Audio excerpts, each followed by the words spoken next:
Kayo po ba mga bossing ko ay isa sa mga nakakapansin na paborito ka ng kamalasan? Meron po ako ituturo sa inyo na napakasimple at napaka-epektibo mga pamamaraan. Kailangan lamang po natin mga bossing ko ng paminta. Kung marami kayong paminta, ay mas mainam, mas marami. Ngayon po mga bossing ko, iharap po kayo sa may silangan ng 6:30 or kaya po ay alas 7. At ibibilad po natin to hanggang alas 8 pa ng umaga.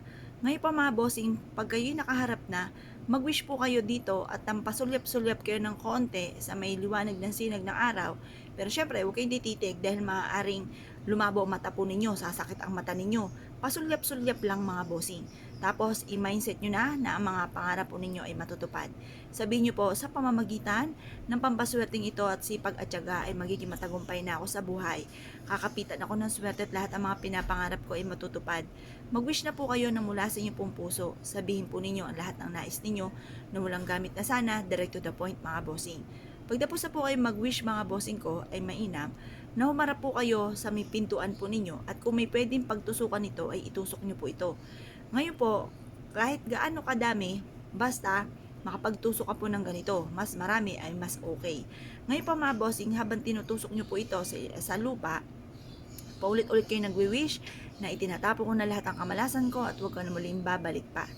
Pagtapos po niyan mga bossing ko, i-mindset nyo na kayo magiging matagumpay at lahat ng mga pangarap ninyo ay matutupad. Pagtapos na po ito mga bossing, pwede rin naman ang ibang pamamaraan bukod sa pagtutusok ng ganito sa may harapan ng inyong tahanan. Kumuha po kayo ng isang maliit na baso at ilagay ang paminta.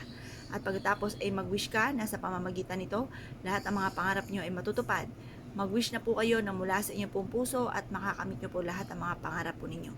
Ngayon po mga bossing, mas mainam na kayo po ay may positibong pananaw sa buhay kapag gumagawa ng ganitong mga pamamaraan. Ito po ay napakasimple pero napaka-epektibo rin naman po nito. Ngayon po mga bossing, mas mainam po na kayo po ay may 100% na paniniwala. Ngayon po mga bossing, ang iba nyo pang pwedeng gawin, kumuha ka ng isang baso, tapos maglagay ka ng 7 butil lamang po ng paminta. At pagkatapos ay mag-wish ka na alisin na lahat ng mga kamalasan ninyo at puro swerte na dumating po sa inyo. Ngayon po mga bossing, kung kayo po ay naniniwala at gagawin nyo po yan, subukan nyo po yan. Basta kapag tubig, kailangan lagi malinis. Or kung halimbawa man po ay naging brown na ang tubig gawa ng paminta, huwag nyong hahayaan na matutuyo ang tubig. Kapag napansin nyo na parang umuunti, palitan nyo na lang po muli at lagyan ulit ng panibagong paminta at bagong tubig.